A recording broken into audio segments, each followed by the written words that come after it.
Ginny Beasley tenía 11 años, 6 hermanos mayores y un solo par de zapatos sin agujeros.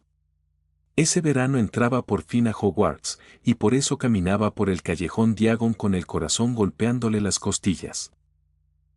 La familia iba en bloque, ruidosa y pelirroja, con Harry Potter en medio, porque ese año el niño famoso se había quedado en casa de los Weasley.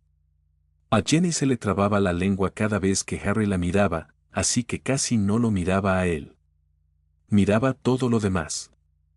Las calderas apiladas, las lechuzas, los libros usados que su madre revisaba con cuidado buscando el precio más bajo.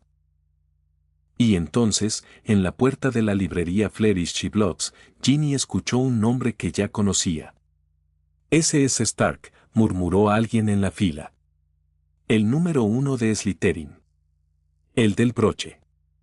Ginny giró la cabeza tan rápido que le crujió el cuello. Había oído hablar de él todo el verano, en boca de sus hermanos. Irel Stark, el niño prodigio de la Casa de las Serpientes, el que a los 11 años ya rendía exámenes en una universidad Mogul, el que había ganado un torneo y no dejaba que nadie lo mirara demasiado tiempo. Para los Weasley era casi una leyenda incómoda, un Slytherin al que hasta ellos respetaban a regañadientes. Y ahí estaba, de carne y hueso. No era grande ni escandaloso. Era un niño delgado, tranquilo, vestido con ropa oscura y bien hecha, que caminaba entre la multitud como si la multitud le pidiera permiso. A su lado iba una niña de pelo castaño y espeso, con un montón de libros flotando ordenados detrás de ella. Ginny sintió algo raro en el pecho. No era amor. Era admiración, de la que duele un poco, las ganas de ser, algún día, alguien a quien la gente señalara así, en voz baja, con respeto. Irel Stark, ajeno a la niña pelirroja que lo miraba, estaba en su mundo. Había arrastrado a Hermione al callejón con la excusa de comprar los materiales del año, aunque la verdad era otra, iban a buscar los libros de texto de otras instituciones mágicas. Los de Hogwarts ya no tenían nada nuevo que ofrecerles. Ese verano, Irel y Hermione se habían propuesto algo caro y ambicioso: comprar los libros de texto de todas las academias mágicas conocidas de Europa, no solo los de Hogwarts. Beauxbatons, en Francia, Durmstrang, en el norte, las escuelas menores de Italia, de España y de los países del este. Cada colegio enseñaba de forma distinta, y donde uno callaba, otro hablaba. Gastaron otra fortuna. Los libros que coincidían con los de Hogwarts, obviamente, no los compraron, los demás, todos. Hermione llevaba la cuenta en la cabeza, descartando los repetidos. Este de Durmstrang tiene 3 capítulos sobre maldiciones que en Hogwarts ni se mencionan. Ese lo quiero. Anótalo. Y el de pociones italiano también, usan otra forma de manejar las temperaturas. Fue entonces cuando entraron a Flourish y Blotts y se toparon con el circo. Había una cola enorme, luces, un cartel dorado y un hombre sonriente firmando libros como si el mundo dependiera de su firma. Era el nuevo profesor de defensa contra las artes oscuras, Gilderoy Lockhart. Irel se detuvo un segundo. Lo miró de arriba abajo. La túnica cara, los dientes demasiado blancos, la sonrisa ensayada frente al espejo. Un tonto. No pensó más en ello. Un profesor que firmaba autógrafos antes de dar una sola clase ya se había presentado por sí solo. Irel archivó el dato en la carpeta de cosas sin importancia y siguió buscando su libro. Hermione lo miró con la cabeza ladeada. Había oído hablar de Lockhart en alguno de sus libros, pero no como habría ocurrido en otra versión de la historia, donde una Hermione más ingenua lo habría idolatrado. Esta Hermione no tenía tiempo para ídolos. Entre querer entrar a la Universidad Mogul, Hogwarts y las 1000 páginas nuevas que leía cada semana, un tipo guapo que firmaba sus propios libros no le robaba ni un suspiro. Escribió 7 libros y en ninguno explica detalladamente cómo hizo la mitad de lo que cuenta. Sospechoso. Sí, sospechoso. Sigue caminando. No tenemos mucho tiempo libre. Cerca de la caja, la calma se rompió. El padre de Draco, Lucius Malfoy, había entrado con su bastón de cabeza de serpiente y su gesto de asco permanente. Se cruzó con el padre de Ginny, y las dos familias, la rica y la pobre, chocaron como siempre chocan el aceite y el agua. Vaya, vaya. Los Weasley. Tantos hijos y tan poco oro. ¿Vale la pena el esfuerzo, Arthur? Hubo empujones, un par de gritos, libros por el suelo. La madre de Ginny trató de separarlos. Y en medio del alboroto, con un movimiento suave que casi nadie vio, Lucius Malfoy tomó un cuaderno negro y lo deslizó dentro del caldero de Ginny, entre sus libros de segunda mano. Casi nadie lo vio. Irel sí. Desde el otro lado de la tienda, sus ojos registraron el gesto, la mano, el cuaderno negro, el caldero de la niña pelirroja. Y algo en su instinto, ese que llevaba dos vidas afinándose juntas, le dijo que ese cuaderno no era un cuaderno. Eso no me gusta. Dio un paso. Pensó en acercarse, en sacar el cuaderno. Pero la familia pelirroja recogió sus cosas a las apuradas, avergonzada, y salió en bloque de la tienda antes de que Irel llegara. Se llevaron a la niña, y con ella el caldero, y con el caldero el cuaderno. Irel se quedó con la mano a medio subir. Bueno. ¿Qué más da? Lo dejó ir. No era su asunto todavía. Ya vería cómo lidiar con eso luego. El día de volver a Hogwarts, el andén 9 3/4 le jugó una mala pasada a dos alumnos. Ginny cruzó la barrera sin problema, con su madre y sus hermanos. Pero detrás, Harry y Ron chocaron contra un muro que ese día se negó a dejarlos pasar. La pared estaba sellada, dura como piedra. Lo que casi nadie sabía es que un elfo doméstico de orejas enormes había sellado la barrera a propósito, convencido de que así salvaría a Harry Potter de un peligro que lo esperaba en el castillo. Los dos niños, en vez de esperar, hicieron una tontería del tamaño que se esperaría de un pelirrojo. Estos se subieron al viejo auto volador del padre de Ron y se fueron a Hogwarts por el aire, a la vista de medio país mogul. Llegaron a salvo. Pero se estrellaron contra el sauce boxeador, ese árbol enorme y furioso que golpea todo lo que se le acerca. El auto quedó hecho chatarra, las ramas casi los matan, y los dos terminaron castigados antes de pisar su primera clase. En la mesa de Slytherin, Irel escuchó el chisme y pensó una sola cosa. Un elfo sellando andenes para proteger a Potter. Alguien no quiere que ese niño esté en el castillo este año. Así que la historia continúa como siempre. Esa misma noche, Ginny cruzó por fin el techo estrellado del gran comedor y el sombrero la mandó a Gryffindor, con sus hermanos, entre aplausos rojos y dorados. Debió ser el año más feliz de su vida. Pero desde las primeras semanas, algo le pesaba. Era pequeña, era la última de 6, y en un castillo lleno de gente brillante se sentía invisible. Sus hermanos tenían fama, Harry tenía fama, ella tenía solo un apellido y zapatos viejos remendados. Por eso, cuando encontró aquel cuaderno negro en el fondo de su caldero, un diario viejo y en blanco, le pareció un regalo de la fortuna. Un lugar donde escribir sus penas sin que nadie se riera. Escribió su nombre. Y el diario le contestó. Hola, Ginny. Me llamo Tom. ¿Puedo ayudarte con algo? La tinta se hundía en la página y volvía en forma de letras nuevas, escritas por una mano que no estaba. Debió asustarse. En cambio, se sintió acompañada. Tom la escuchaba. Tom nunca se burlaba. Tom preguntaba por sus días, por sus miedos, por sus hermanos, por Harry. Y Ginny, noche tras noche, le fue contando todo. También le contó de Irel. Hoy volví a oír su nombre. Stark. Ganó otra vez. Dicen que él y la niña Granger son intocables. Ojalá algún día alguien hable así de mí, Tom. El diario, cuando ella escribía ese nombre, tardaba un poco más en contestar. Como si, del otro lado, alguien también tomara nota de Harold Stark.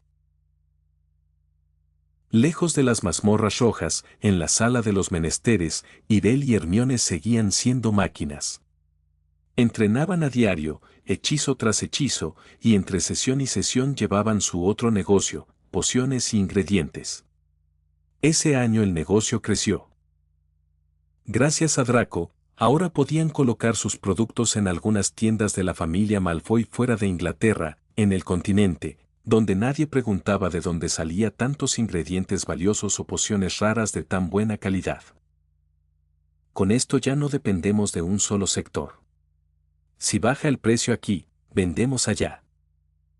Y con lo que entra, cubrimos los libros nuevos y sobra. Y no vendían solo veneno de araña. Del bosque prohibido seguían sacando de todo, plantas que no crecían en ningún otro lado, resinas, cuernos mudados, ingredientes que los centauros les cambiaban por conversación. Cada viaje era una cosecha distinta, y cada cosecha, un producto que nadie más ofrecía. Sobraba mucho. En un solo año, esos dos niños de segundo pasaron de tener poco oro a tener bóvedas repletas, más que muchas familias mágicas, y sin un apellido detrás. Todo era trabajo, riesgo y saber vender. Los dos llevaban en el pecho el 1 y el 2 de su generación, y la fortuna crecía sola. Hermione, además, vivía partida en 3. Hogwarts de día, sus libros de las academias europeas de noche, y en su cabeza siempre la idea de la Universidad Mogel, esa a la que había ido a visitar a Irel y que no se le borraba. Leía como respiraba. Y por eso, cuando empezaron los rumores, fue ella la que primero levantó la cabeza. En ese castillo había una gata que lo vigilaba todo. La señora Norris, la flaca gata de ojos amarillos del conserje Filch, recorría los pasillos por las noches como una sombra, encontrando a los alumnos que salían de sus dormitorios fuera de horario. Y todo comenzó el día en que la encontraron petrificada.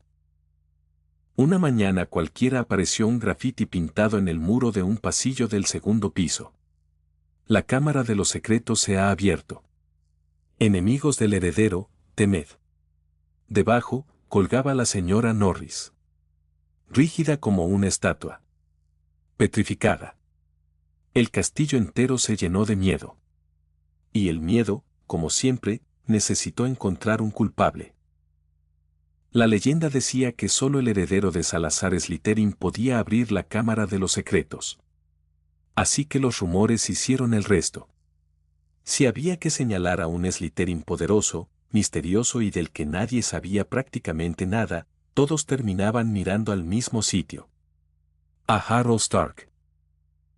En los pasillos, las conversaciones se apagaban cuando él aparecía. El mejor estudiante del colegio. El niño que parecía saber demasiado. El que había llegado de una familia de la que nadie conocía absolutamente nada. Era el sospechoso perfecto. Harry Potter fue uno de los que realmente lo creyó. Lo comentó con Ron en voz baja mientras observaban la mesa de Slytherin desde el gran comedor. Todo encaja. Es de Slytherin, es demasiado bueno y nadie sabe de dónde salió. ¿Y si Stark es el heredero? Irel terminó enterándose de los rumores. No le molestó. Al contrario. Aunque todos lo vigilaban, no era la gran cosa para un mago como Irel. Días después del incidente, por casualidad Harry y Ron se cruzaron con Irel y Hermione en uno de los pasillos. Ambos grupos se observaron durante apenas un instante antes de seguir caminando. Irel no dijo una sola palabra. Solo desvió la mirada hacia Draco Malfoy, que hablaba a unos metros de distancia con varios de Slytherin, presumiendo que los de sangre pura era mejor que los sangre sucia, y que estos están recibiendo el trato que exactamente se merecen. Irel lo observó unos segundos con aquella calma que resultaba más inquietante que cualquier amenaza. Y siguió caminando. Draco no entendía absolutamente nada. Ni siquiera sospechaba que todo había comenzado meses atrás, cuando su propio padre había deslizado un viejo diario dentro del caldero de una niña pelirroja en Flemish Bloods. Mejor así. Los ataques no pararon con la gata. Uno tras otro fueron cayendo alumnos, tiesos como estatuas, con los ojos abiertos y sin respirar del todo. Colin, un niño de primero de Gryffindor que andaba con su cámara para todos lados. Justin, un chico de Hufflepuff. Hasta un fantasma quedó flotando negro y rígido, cosa que se suponía imposible. Pero, cosa rara, ninguno murió.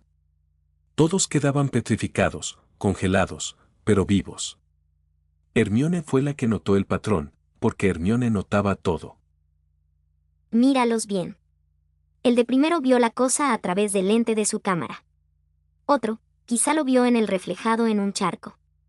Ninguno parece que lo miró de frente. Así que petrifica cuando la ves de rebote. Curioso, ¿no? Sí. Parece ser una criatura que petrifica con la mirada y se mueve por el castillo sin que nadie la vea. Además, noté algo raro. Las arañas parecen inquietas. Algo les da más miedo que nosotros cuando los cazamos. Los dos guardaron el dato. Hermione, para resolver el misterio.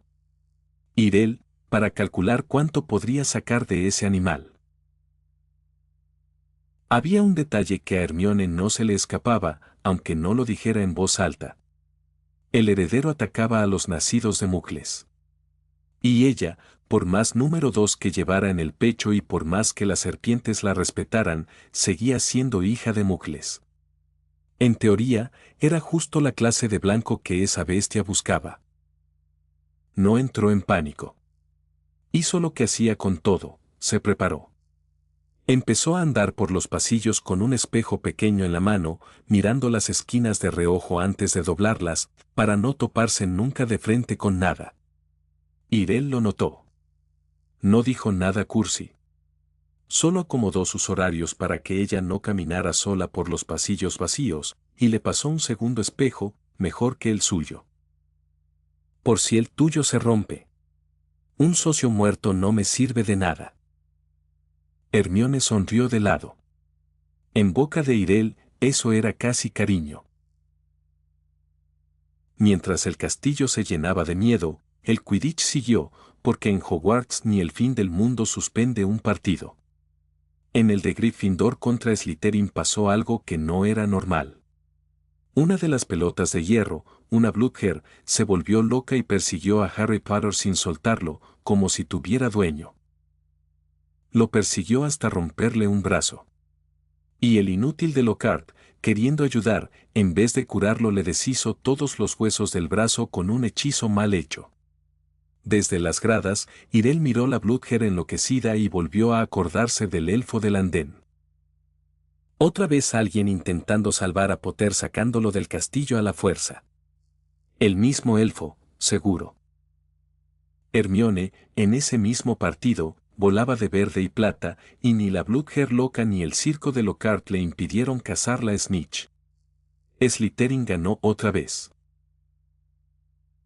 La rabia por los ataques encontró su chispa después de ese partido.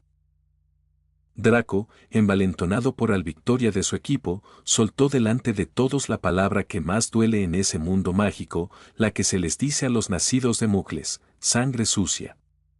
La lanzó mirando hacia el grupo de Gryffindor, hacia Ginny y los suyos.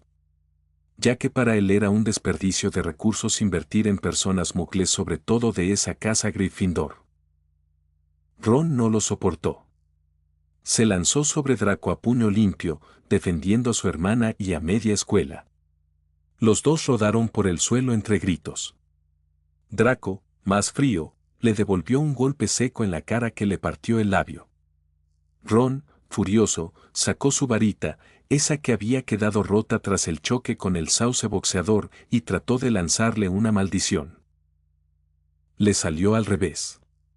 La varita rota escupió el hechizo hacia él mismo, y Ron pasó el resto del día vomitando babosas, una tras otra, verde de vergüenza y de baba. Ginny ayudó a su hermano a levantarse, roja de rabia. A lo lejos, en la mesa verde, dos serpientes miraron la escena sin moverse. A Hermione la palabra ya no le dolía como en primer año. Ahora, cuando alguien la llamaba así, no respondía, el broche de número 2 respondía por ella. Irel ni se inmutó. Miró a Draco limpiarse la túnica y no dijo nada. Con las sospechas encima, Harry empezó a mirar a los Slytherin con lupa. Sospechaba de dos, de Stark, el intocable del que nadie sabía nada, y sobre todo de Draco Malfoy, que hablaba de sangres sucias como si supiera algo. Para averiguarlo, Harry, Ron y su otro amigo decidieron meterse donde no podían, entre las serpientes. En la historia original habrían fabricado una poción para transformarse y colarse disfrazados. Aquí también, solo que la poción no la hicieron ellos. La compraron. Y se la compraron a Hermione. Porque Hermione y Irel, entre otras cosas, se habían puesto a fabricar las pociones más difíciles del programa, y una de ellas era la multijugos, esa que te vuelve otra persona por una hora. En el libro se prepara durante un mes, con cuidado, agregando al final un pelo de la persona en la que uno quiere convertirse. Pero Irel le había dado una vuelta. No tiene sentido preparar una poción entera por cada persona.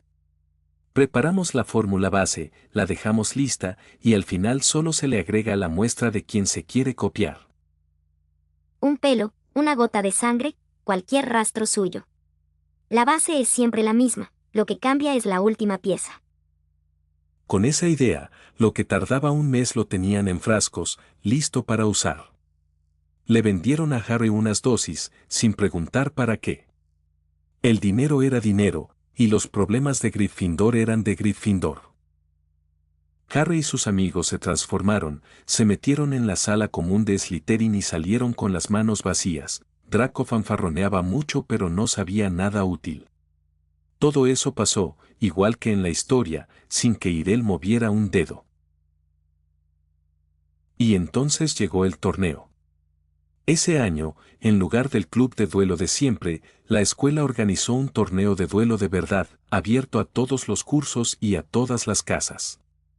Semanas de combates, un cuadro gigante, y por fin una forma de medir quién era quién en todo Hogwarts, no solo en una casa. Irel entró. Y por primera vez peleó contra lo mejor del castillo, no contra niños de su edad. Le fue bien, dentro de lo posible. Llegó a quedar entre los 50 primeros de todo Hogwarts, un puesto enorme para un niño de segundo.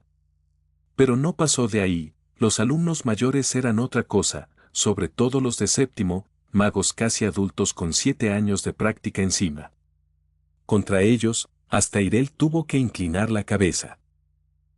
Su última pelea la perdió contra un chico de séptimo, alto y callado, que no gastaba un gesto de más. Irel lo hizo sudar, le rompió 2 escudos y lo obligó a retroceder media plataforma. Pero el mayor tenía 7 años de oficio y un cuerpo que aguantaba lo que el de Irel todavía no. Al tercer intercambio, Irel estaba en el suelo, mirando el techo, más curioso que humillado. Todavía me faltan años. Bien. Ahora sé cuántos. Hermione quedó un poco más abajo, alrededor del puesto 55. Y a diferencia de Irel, a ella ese número le cayó como una bofetada. Porque Hermione no jugaba a nada mal para su edad. Ella quería el primero, o el segundo como mucho. Cualquier otra cosa le sabía a derrota. El problema no era ella. El problema era que el mundo mágico estaba lleno de gente buena de verdad, mucha más de la que cualquiera se imaginaba. Magos de sexto y séptimo con un oficio que daba miedo, alumnos brillantes de los que nadie hablaba fuera del castillo. Contra ellos, 2 años de entrenamiento todavía no alcanzaban. Hermione se lo tomó como tomaba todo, como un problema por resolver. Esa misma semana dobló sus horas en la sala de los menesteres. Si el puesto 55 era lo que daban 2 años, entonces iba a meter más años en menos tiempo. Pero lo importante de ese torneo no fue el puesto. Fue algo que pasó en una de las prácticas, unas semanas antes, cuando los participantes calentaban en parejas para el cuadro grande. En una de esas prácticas, alguien hizo aparecer una serpiente. Y para calmarla, sin pensarlo, Harry Potter le habló. No en inglés. En un idioma siseante, raro, antiguo, que hizo que toda la sala retrocediera un paso. Parcel. La lengua de las serpientes. La lengua de Salazar Slytherin. Medio colegio lo tomó como prueba de que Harry era el heredero. Desde ese día muchos le dieron la espalda, hablar con las serpientes era la marca del heredero de Slytherin, y de golpe el niño que todos querían pasó a ser el niño al que todos temían. Le susurraban heredero por los pasillos y se apartaban cuando pasaba. Y mientras señalaban a Harry, el verdadero peligro seguía dormido en las mazmorras, y dos serpientes ya lo tenían medio resuelto. Porque Irel, desde su rincón, lo tomó como otra cosa completamente distinta. Ahí está. Esa es la llave. Días después, en la sala de los menesteres, Irel dejó la varita y miró a Hermione. Creo que ya lo entendí. Hermione levantó la vista de un libro. Ella también llevaba semanas investigando, cruzando datos de sus 1000 páginas, y recién empezaba a atar los cabos, los ataques, las tuberías, los animales que huían. ¿La cámara? Irel, tú sabes dónde está, ¿no? Lo dijo casi acusándolo, convencida de que él ya lo sabía todo desde el principio. Irel negó con la cabeza, honesto por una vez.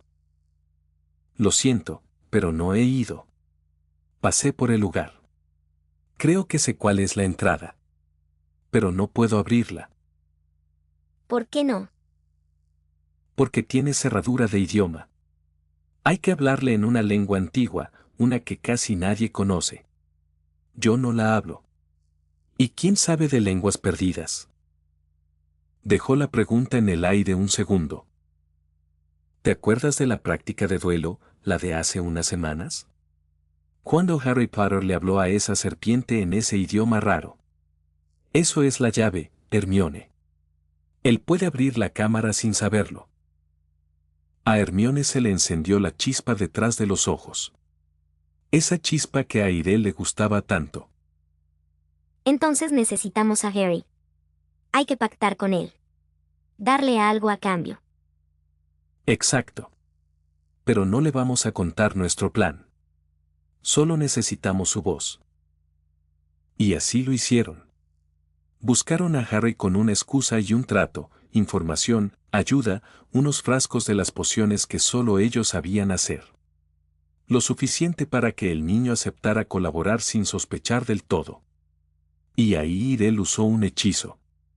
Uno propio, de los suyos, que capturaba el sonido exacto de una voz y lo guardaba para repetirlo después, como una grabación mágica. Le mostraron serpientes, lo hicieron hablar, lo guiaron con paciencia. Palabra por palabra, fueron recogiendo lo que necesitaban, las palabras para abrir la cámara, y otras más, las que ordenaban a la bestia de adentro no atacar, no matar, obedecer y dormir. Cuando tuvieron todo grabado, Irel guardó el hechizo como quien guarda una llave maestra. Listo. Ya tenemos con qué entrar. Y con qué salir vivos. Mientras los dos prodigios afinaban su plan, arriba se jugaba otra partida distinta, una de política, y la movía Lucius Malfoy. Lucius no había metido aquel diario en el caldero de Ginny por capricho. Lo había hecho para reabrir la cámara, llenar el castillo de miedo y usar ese miedo con un objetivo concreto, sacar a Dumbledore de la dirección. Como uno de los 12 gobernadores de Hogwarts, fue de puerta en puerta juntando firmas, con amenazas envueltas en cortesía. Hijos de buenas familias, atacados uno tras otro bajo su cuidado. Un director que no puede proteger a los niños no merece dirigir a nadie. Firme aquí si apoya la causa. Consiguió las firmas. Dumbledore fue suspendido y tuvo que dejar el castillo, aunque al irse soltó una frase que sonó más a promesa que a despedida, que volvería en cuanto alguien de verdad lo necesitara. Así, la noche en que el diario se llevó a Ginny abajo, Hogwarts estaba sin director. Solo, asustado y en manos de nadie. De nadie, salvo de 2 serpientes que no le pedían permiso a ninguna autoridad. Esa misma temporada, el diario terminó de tragarse a Ginny. Noche tras noche había escrito en él, y noche tras noche Tom le había robado un poco más, un poco de sueño, un poco de color, un poco de alma. Ginny empezó a perder horas que no recordaba, a despertar con las manos manchadas de pintura roja y sin saber por qué. Era ella. Sin saberlo, era ella la que abría la cámara y soltaba a la bestia, empujada por la voz del cuaderno. Hasta que una noche el diario le pidió lo último. Watson Riddle se la llevó abajo, a la cámara, para terminar de nacer usando la vida de la niña. En la pared apareció un último mensaje: su esqueleto quedará para siempre en la cámara. El castillo entró en pánico. Y mientras los profesores corrían, 2 serpientes bajaron sin que nadie las viera. La entrada estaba en el baño abandonado del segundo piso, tras un lavabo con una serpiente grabada. Irel usó su hechizo de voz. La voz grabada de Harry sonó en el aire, siseante, ajena. El lavabo se movió solo y descubrió un túnel oscuro que bajaba a las entrañas del castillo. Funciona. Baja detrás de mí. Y no toques nada. Bajaron por tuberías húmedas, entre huesos pequeños de animales, hasta una gran sala de piedra sostenida por columnas con forma de serpiente. Ahí, en el suelo, estaba Ginny, blanca como el papel, apenas respirando, con el diario abierto a su lado. Y de pie junto a ella, un muchacho de contornos borrosos, hecho de recuerdo y de tinta, sonreía. Tom Riddle. El Voldemort de 16 años, saliendo del cuaderno a costa de la vida de la niña. Vaya. No esperaba visitas de la casa correcta. ¿Vienen a ayudarme, serpientes? Detrás de una columna, dormido en su nido, algo enorme se movió, la bestia. El basilisco. Irel no lo miró a los ojos. Nadie mira a un basilisco a los ojos. Levantó su hechizo y soltó al aire las otras palabras grabadas, las de mando. La voz de Harry, en Parcel, ordenó a la bestia quedarse quieta, no atacar, seguir durmiendo. El basilisco, que solo obedecía la lengua de su amo, dudó, siseó, y volvió a bajar la cabeza. Se quedó dormido en su rincón. Todavía no. No tengo la fuerza para matar a esa cosa, y menos a ciegas. Hoy solo venimos por la niña y por el cuaderno. Riddle frunció el ceño. Su serpiente no lo obedecía, y eso no estaba en sus planes. Interesante truco. Pero yo no soy una bestia a la que se le da una orden. Y ahí empezó la pelea. Riddle era fuerte, incluso siendo solo un recuerdo alimentado con la vida de Ginny. Movía la magia con una elegancia cruel, y por un momento los 2 Slytherin tuvieron que replegarse detrás de las columnas. Pero no estaba peleando contra niños asustados. Estaba peleando contra 2 duelistas que llevaban 2 años rompiéndose en una sala secreta y que además eran 2 contra 1. Hermione lo distraía por un flanco, rápida y precisa. Irel golpeaba por el otro, frío, sin gastar un movimiento de más. Entre los 2 lo fueron cercando. Mientras tanto, Irel se acercó al diario abierto en el suelo, la fuente de todo, el hilo que unía a Riddle con la vida de la niña. En la historia se destruía con un colmillo de basilisco. Irel no necesitó el colmillo. Usó un hechizo propio, uno que cerraba y sellaba lo que tocaba, y con él arrancó el diario del suelo y lo cerró de golpe. La figura de Riddle se dobló, gritó, y empezó a deshacerse en el aire como humo. No. Estaba tan cerca. Se apagó. Y en el suelo, Ginny tomó aire de golpe, como quien sale del agua, con el color volviéndole a la cara. No pasaron por la muerte esa noche. Nadie sacó una espada, nadie lloró sobre un cuerpo. Irel guardó el cuaderno negro dentro de su túnica, todavía tibio, todavía peligroso. Porque sabía muy bien lo que tenía en la mano. No era un cuaderno. Era un pedazo de Voldemort. Levanta a la niña. Nos vamos antes de que la bestia despierte. Y subieron, con Ginny entre los dos y el basilisco dormido a sus espaldas, sin una sola gota de su sangre en las manos. La bestia seguía viva, enroscada en la oscuridad. Ya habría tiempo, cuando Irel tuviera la fuerza para conseguir recursos de esta. Ginny despertó del todo en la enfermería, sin entender bien qué había pasado. Le dijeron que unos alumnos la habían encontrado y subido. No le dieron nombres. Pero ella, entre la neblina, recordaba dos siluetas de verde y plata y una voz tranquila que ordenaba levantarla con cuidado. Cuando le contaron, semanas después, quienes la habían sacado de allá abajo, Ginny se quedó mirando el techo mucho rato. Pues Stark y la niña Granger bajaron por mí y ni siquiera me conocen. Su admiración, esa que había sentido en la puerta de la librería, se volvió otra cosa más profunda y más silenciosa. No un enamoramiento de niña. Una meta. Un quiero llegar hasta donde están ellos. No se lo dijo a nadie. Pero desde esa cama, decidió que iba a dejar de ser invisible. Lo buscó una sola vez, semanas después, cuando ya podía caminar sola. Lo encontró en un pasillo, con la niña granjera al lado, como siempre. Se paró delante de los dos con las orejas rojas y el valor a medias. Gracias por bajar. Sé que fueron ustedes. Irel la miró un segundo, sin sorpresa, como quien ya sabía que ese momento llegaría. No bajamos por ti. Bajamos por lo que había allá abajo. Solo estabas en el camino.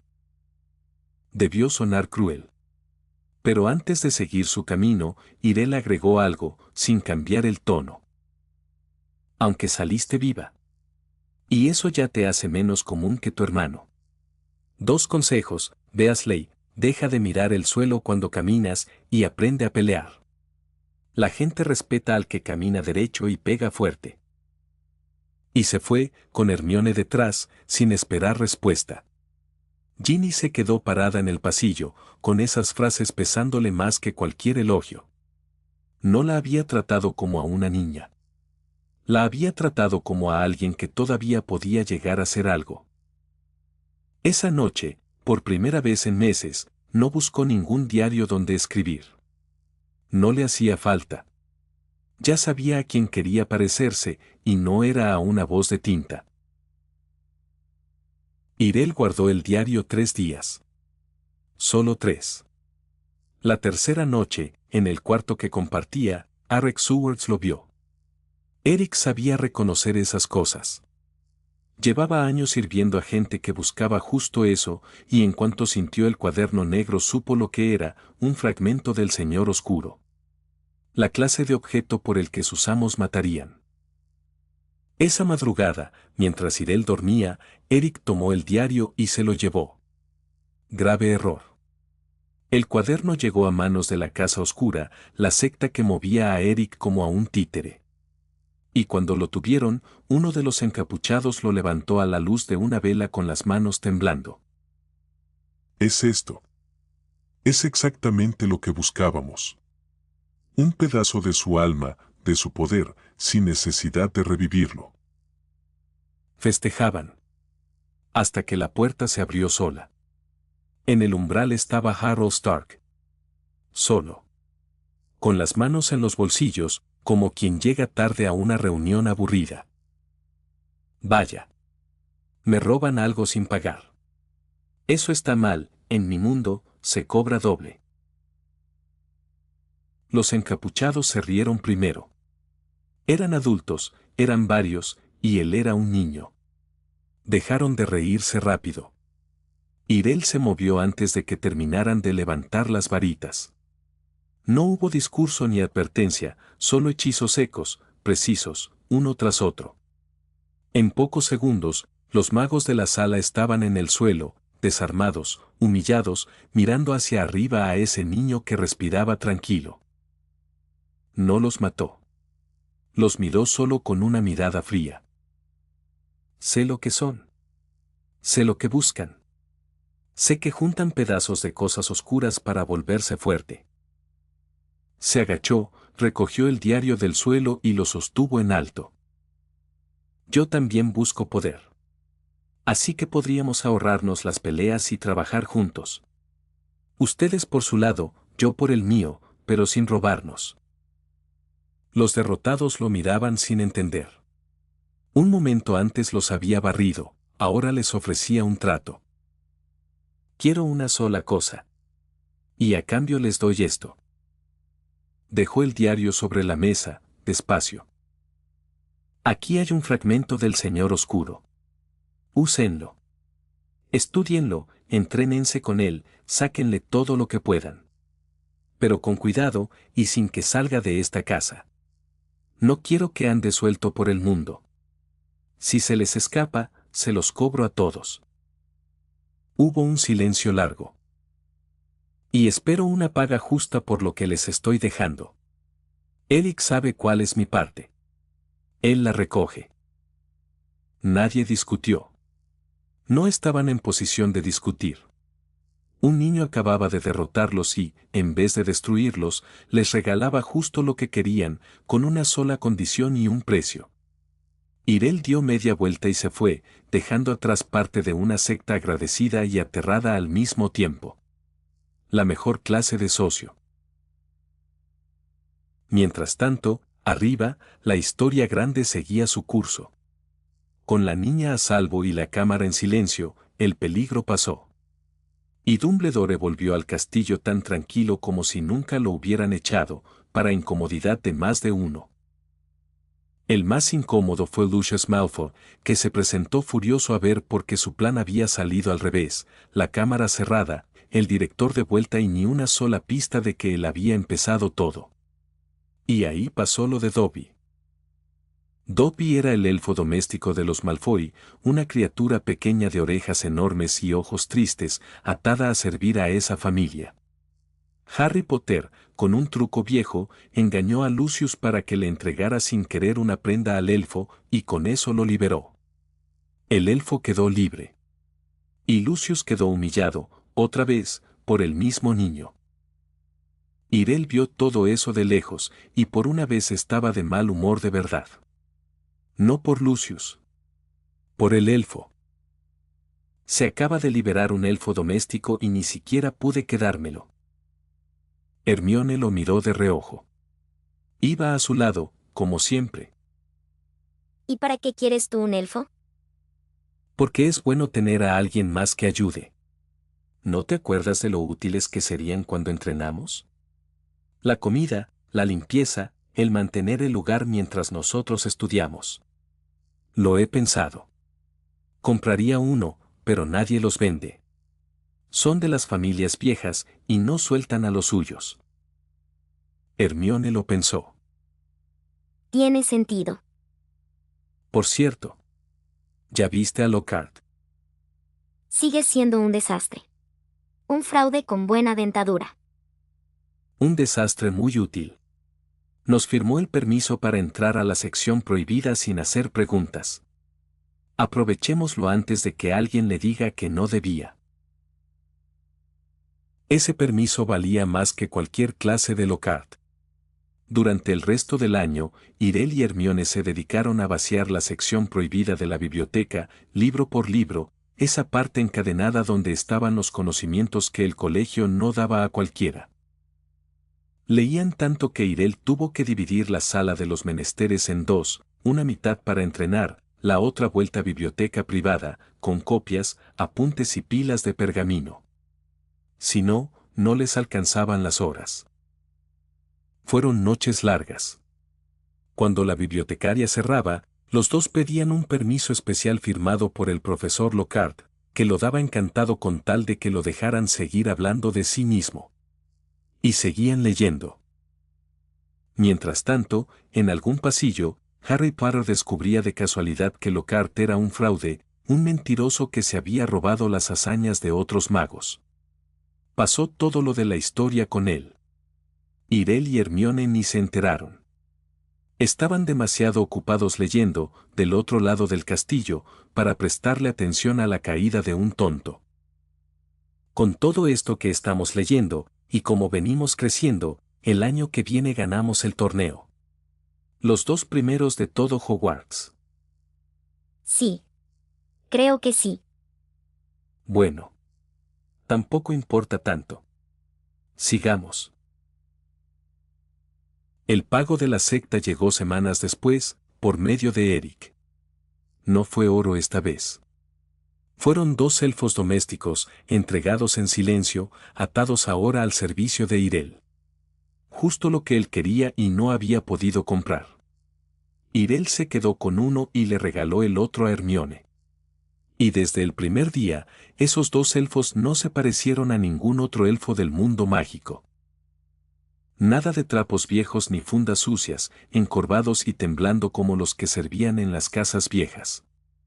Irel les mandó hacer trajes negros, entallados, impecables, como los de los guardaespaldas de las películas muggles, camisa blanca, corbata y zapatos lustrados. Y les dio una orden que para ellos fue casi un milagro: prohibido andar encorvados. Debían caminar derechos, con la cabeza en alto, como el servicio de una casa que se respeta. Hasta les hizo pasar una revisión médica, algo que a ningún elfo del mundo le habían hecho jamás. Los alimentó bien, les curó heridas viejas y les enseñó a hablar sin pedir perdón por existir. Aún así, los 2 seguían trabajando como siempre, sin quejarse, de la mañana a la noche. La diferencia era que ahora lo hacían impecables y con una lealtad de hierro por el primer amo que los trataba como a personas. Y ayudaron muchísimo. Cocinaban, limpiaban la sala de los menesteres, cuidaban los ingredientes y montaban guardia mientras los 2 dormían. Pero lo más útil fue otra cosa. Los elfos domésticos tienen su propia magia para aparecerse, una que atraviesa hasta las protecciones de Hogwarts, esas que a los magos les prohíben aparecerse dentro del castillo. Con un elfo agarrándolos del brazo, Irel y Hermione podían salir y entrar del colegio en un parpadeo. Al bosque, al callejón, a la universidad Mogel, a donde quisieran, sin trenes, sin permisos y sin que nadie los viera cruzar la puerta. De golpe, las 2 vidas de Irel dejaron de chocar tanto. Ir a rendir un examen y volver a Hogwarts la misma tarde pasó a ser cuestión de un parpadeo. Ese fue el precio del diario. Y la Casa Oscura, por su parte, cumplió su palabra, usó el fragmento como Irel les había dicho, con cuidado y sin sacarlo de sus muros. Lo usaron bien, de hecho. Demasiado bien. Convirtieron al recuerdo de Tom Riddle en una herramienta, casi en un esclavo, un maestro atrapado que, obligado, les enseñaba magia oscura de otro nivel. Sus miembros mejoraron muchísimo en pocos meses.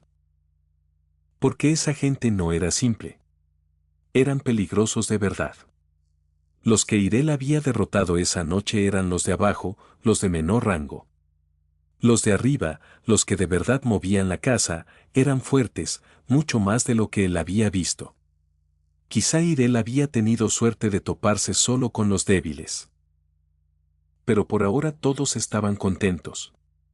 Los villanos, encerrados con su fragmento, escribiendo y aprendiendo. Irel, con sus elfos y su fortuna. Cada quien con su parte del trato. Y la historia, arriba, siguió como debía. Buena parte del año, antes de tener a los elfos, cada temporada de exámenes obligaba a Irel a desaparecer días enteros del castillo, cruzando a duras penas entre los 2 mundos. Y en esas ausencias, la que brillaba en Hogwarts era Hermione. En los partidos de Quidditch, la buscadora número 1 de Slytherin arrasaba. Se había vuelto la estrella de su casa, la que ganaba, la que todos querían ver volar. Y pasó algo que nadie habría creído el año anterior, ya nadie hablaba de que era hija de muggles. Ese detalle, que al principio la marcaba, se había borrado bajo el peso de lo que hacía. En la mesa de los profesores, Alguien lo dijo en voz alta, mirándola cerrar la mano sobre la snitch. Toda casa noble nace en algún punto. Y esa niña, Granger, seguro va a fundar la suya propia. Una que dará mucho de qué hablar. No a todos les iba tan bien. A Draco, por ejemplo, ese año se le hizo cuesta arriba. Draco entrenaba mucho, más que nunca. Pero en el torneo de duelo se sintió pequeño, cuando le tocó enfrentarse a los mayores, quedó casi al final del cuadro. No era malo. Para un alumno de segundo, hasta era bueno. Pero no podía con los de tercero ni con los de cuarto, y contra ellos perdió feo, una y otra vez, delante de todos. Y lo peor no fue el torneo. Lo peor fue su padre. Lucius Malfoy se enteró de todo, del puesto en que su hijo había quedado en primer año, y del puesto todavía más bajo de este segundo. Se enteró, sobre todo, de que una hija de Muggles, una Granger, lo superaba sin despeinarse. Para un hombre como Lucius, eso era una vergüenza de familia.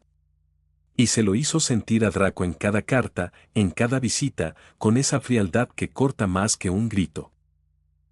Draco la pasó mal.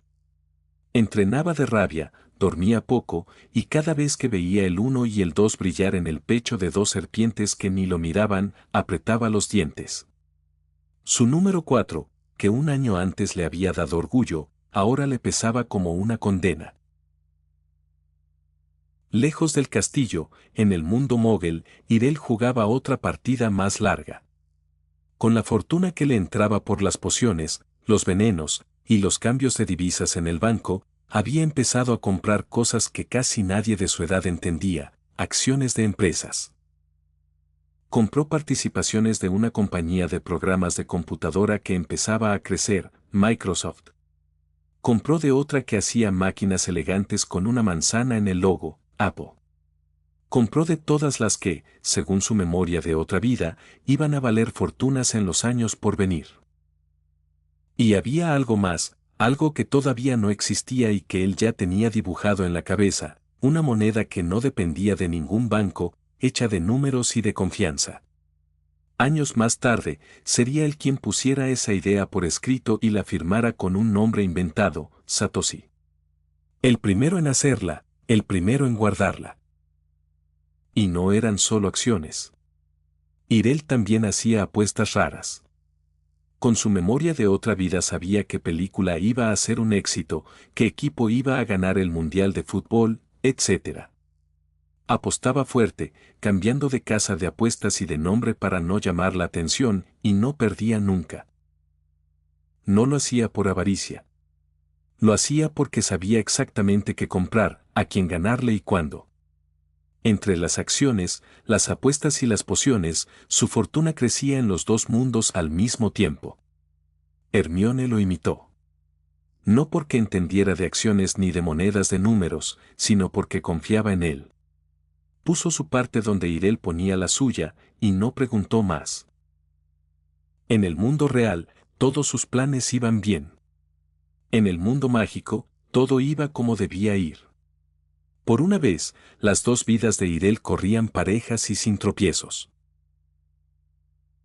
Casi al cierre del año, en la enfermería ya olvidada, a Hermione le pasó algo pequeño que cambiaría más de lo que parecía.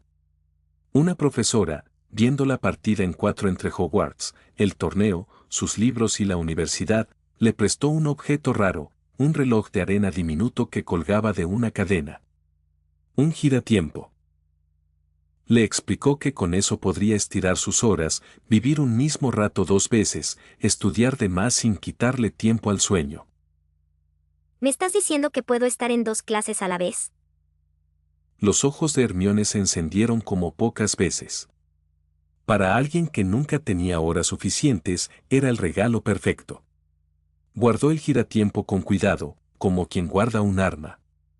Y esa misma tarde, sin decírselo a nadie todavía, empezó a pensar en todo lo que podría leer, entrenar y ganarse el tiempo, por fin, le obedecía.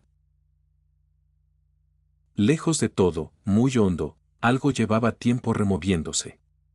No por el giratiempo de Hermione ni por ningún objeto en particular, sino por algo más grande, el tiempo del mundo se estaba corriendo de su cauce. Había demasiadas cosas que ya no coincidían con lo que estaba escrito. Una hija de Mucles vuelta guerrera. Un fragmento del Señor Oscuro en manos de personas que no debían tenerlo. Un basilisco vivo donde la historia lo quería muerto. Cada cambio era una grieta pequeña. Juntos, empezaban a torcer la línea entera. Y en algún lugar sin mapa, una criatura enorme lo sintió. No era un dragón de fuego ni de escamas comunes. Era un dragón del tiempo, viejo como el mundo, dormido durante siglos, encargado de una sola tarea, vigilar que la historia no se saliera de su curso. Algo se está torciendo. La línea ya no coincide con lo escrito. Abrió un ojo en la oscuridad, olfateó el peso de todas esas anomalías juntas y se removió en su guarida por primera vez en 1000 años. No despertó del todo. Todavía no.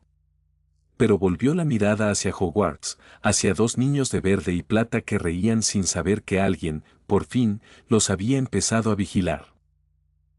Y en la oscuridad, esperando su momento, el dragón del tiempo volvió a cerrar el ojo. Por ahora los dejaré vivos.